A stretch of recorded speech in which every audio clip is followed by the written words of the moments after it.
Let's dive right into this explainer and explore the absolutely epic arc of ancient Rome. We're talking about a completely captivating story here, how this tiny little village grew into an unmatched, globe-spanning superpower, only to just spectacularly collapse.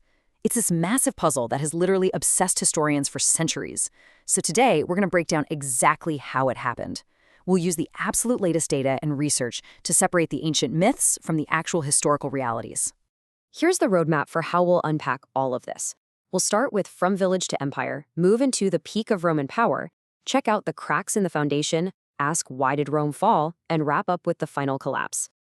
All right, section 1, from village to empire. To really wrap our heads around the fall of Rome, we first have to appreciate the sheer staggering scale of its rise. And that rise started way back around 753 BCE. At that point, Rome was definitely not the sprawling metropolis we imagine today. It was just this small settlement, basically subservient to its much more powerful neighbors, the Etruscans. But Rome's story is really one of just relentless, aggressive expansion. Starting from that humble little base on the Italian Peninsula, they managed to conquer their Latin neighbors by 338 BCE. Then came a massive turning point in 146 BCE, when they literally destroyed their greatest maritime rival, Carthage, in the Punic Wars. That completely secured their dominance over the Mediterranean. Eventually, though, the Republic just buckled under the sheer weight of its own conquests.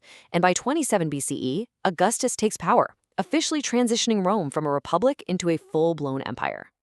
But here's the thing. Rome's expansion wasn't just geographical luck. It was heavily driven by some serious, relentless military innovation. Take the maniple, for example. For the longest time, armies relied on the phalanx, right? Which was this massive, sturdy, but incredibly rigid block of spearmen. Well, Rome essentially revolutionized warfare by breaking their troops down into these smaller, highly flexible checkered formations called maniples and later cohorts. This gave them the supreme tactical advantage to just easily outmaneuver their enemies on almost any type of terrain. It was an absolute game changer. Moving on to section 2, the peak of Roman power. So all of that aggressive expansion and tactical brilliance, it eventually ushered in a literal golden age. By 1117 CE, under Emperor Trajan, the Roman Empire hit its absolute zenith, 21%. At that peak, the Roman Empire held roughly 21% of the entire world's population. Let that sink in. It spanned nearly 2 million square miles, stretching all the way from the rainy shores of England down to the scorching deserts of Egypt and all the way across to Iraq. You could literally travel thousands of miles and never once leave Roman territory. Of course, you don't just hold on to 2 million square miles with swords alone. They maintained this massive territory through some truly incredible logistical and administrative feats. The core pillars holding this whole thing up included a standardized currency that basically fueled a booming economy, vast sweeping road systems connecting the most distant provinces, and a highly organized bureaucratic government. And honestly, perhaps the most brilliant move? The strategic extension of citizenship. They actually assimilated conquered peoples and turned them into new allies, which constantly refreshed their powerful military. Which brings us to the absolutely crucial question we have to ask ourselves. How does an unmatched superpower with that much land, that much wealth, and that kind of military might just disintegrate? It's a question that feels, honestly, pretty relevant even today. Let's look at section 3, cracks in the foundation. So the truth is, Rome did not fall in a day. I know the popular image is this sudden, dramatic barbarian invasion burning the city down overnight, but the reality was much more like a slow, agonizing rot from within. Add to that the sheer, exhausting impossibility of actually governing such an overexpanded territory. By 286 CE, Emperor Diocletian realized a pretty stark truth. The empire was just way too massive for one person to govern. So he partitioned it. And this eventually led to a permanent split in 395 CE between the East and the West. This fracture deeply, deeply weakened the western half. And then, by 410 CE, the unthinkable actually happens. The city of Rome itself gets sacked by the Visigoths under Alaric.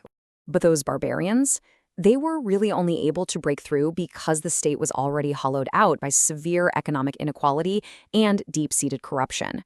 You had cash-poor peasants suffering tremendously, while these incredibly wealthy senatorial aristocrats just hoarded their wealth and actively evaded paying taxes.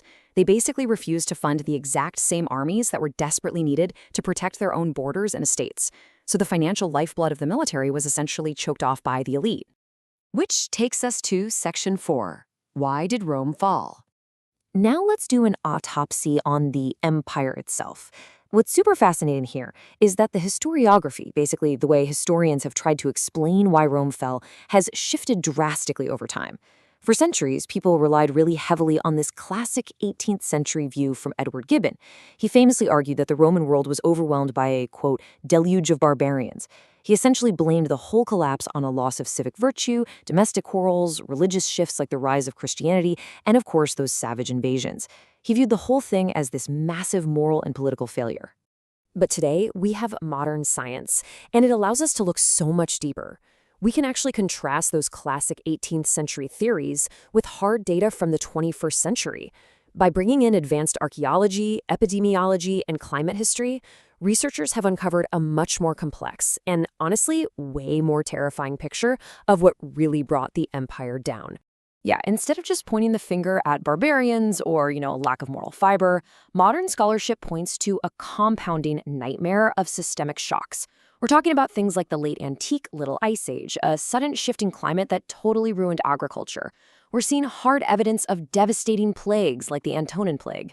Plus, there were these massive migrational crises where entire populations of Germanic tribes were literally pushed into Roman territory because they were fleeing the Huns. All of this completely overwhelmed an already incredibly fragile political and financial system that was crumbling under extreme social inequality. And there's this really dark irony to Rome's success here.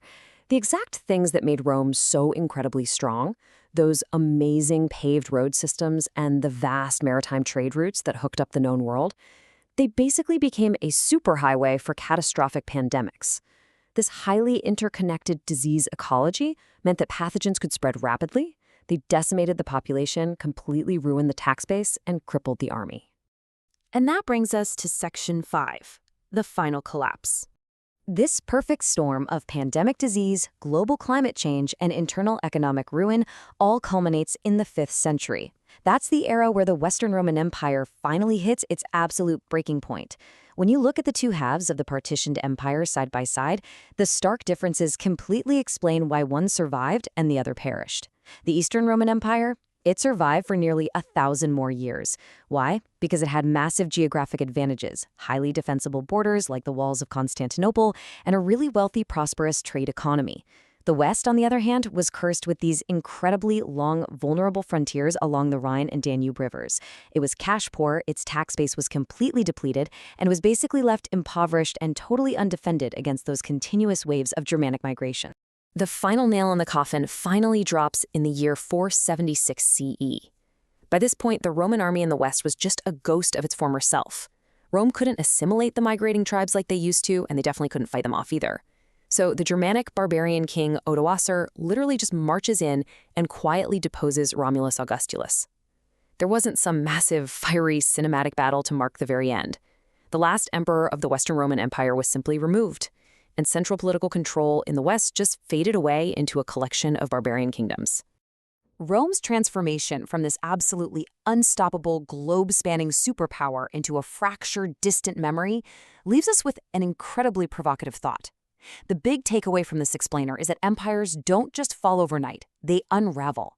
They unravel due to complex, intersecting crises, climate shifts, pandemics, extreme inequality, and overextension.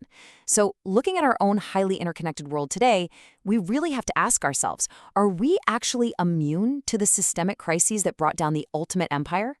Thanks for exploring this with me.